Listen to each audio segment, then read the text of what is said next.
కర్నూలు జిల్లా పెదగడుబూరు గ్రామ శివార్లోని మిరప పొలంలో చేతబడి కలకలం రేపుతోంది. ముప్పర ఈరన్న మిరప పొలంలో చేతబడి చేసిన ఆనవాళ్లు కనిపించాయి. మిరప పొలంలో మొక్కలను పీకేసి చేతబడి చేశారు. రైతు పొలానికి వెళ్లగా చేతబడి దృశ్యాన్ని చూసి అవాక్కయ్యారు. పోలీసులకు సమాచారం ఇచ్చి మాట్లాడారు. తమకు పెదనాన్న కుటుంబానికి పొలం విషయంలో తగాదా కోర్టులో నడుస్తోందని అన్నారు. వారే తమపై కుట్రతో చేతబడి చేయించారని వాపోయారు. మా సమస్య వచ్చేసి మా పెద్దనాన్న మాకే సమస్యలు భూమి సమస్య కోర్టులో ఉన్నాయి. అన్ని 140 సెక్షన్స్ అన్ని 7 సంవత్సరాల నుంచి బీడుగానే పొలాలు ఉన్నాయి. ఏదైనా మాట్లాడుకోవాలన్నా కూడా రావడం లేదు.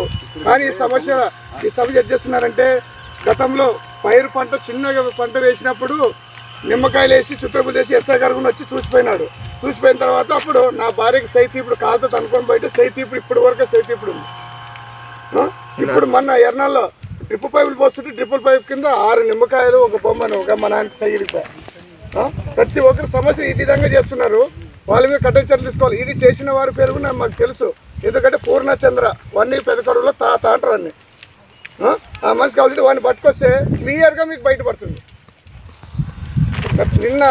నిన్న సాయంత్రం మేము ఉదయం నిన్న హాస్పిటల్ నా కూతురికి ప్రెగ్నెంట్ సిజరింగ్ అయితే మేము నిన్న అక్కడ ఉన్నాం. రాత్రి వచ్చి ఈ విధంగా చేస్తున్నాం. నిన్న కూడా తెంపినారు అక్కడ వరకు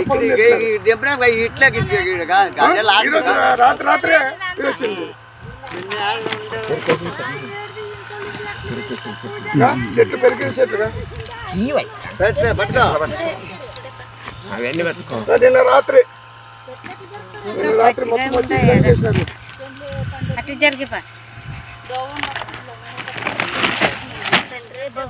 వాళ్ళ మీద కఠిన చర్యలు తీసుకోవాలని కోరుతున్నాం సార్. మీరు ఒకవేళ రిపోర్ట్ తీసుకోండి. మేము వచ్చి కూడా ఈ ఫోటో తీసుకొని ఎస్పీ గారు కూడా మేము ఫార్వర్డ్ చేస్తాము. గతంలో ఇప్పటి వరకు చాలా సార్లుగా మేము దెబ్బలు ఉండే మా నాన్నకు మేము ఒక్కడే పొలాలు ఏమన్నా ఉంటే కోర్టులో చూసుకోవాలి కానీ ఏమన్నా ఉంటే రాజపడాలి కానీ ఇట్లా అవసరాలు చేసుకోకపోతే ఏ విధంగా అవుతుందా? ఏం సమస్య ఏముంది నీకు? పంట పైరు వచ్చే పైరుని డబ్బులు ఎప్పుడు ఏ సంవత్సరం పంట లేకుంటే 2 లక్షల రూపాయలు లాస్. ప్రతి ఒక్కదానికి గింజలు చల్లిపోయేది. ప్రతి అమావాస్య అంతే. ప్రతి అమావాస్య నిమ్మకాయలే ఎర్నాలు కానీ ఇది కానీ మనిషితో చూసుకోవాలా. కోర్టులో వేసినా కూడా కోర్టులో చూసుకో. మన హైకోర్టులో పోయి వచ్చినాను. హైకోర్టులో పోయి హైకోర్టులో మాకే ఆర్డర్గా వచ్చింది. వచ్చినా కూడా ఇప్పుడు ఇది రామాయణము.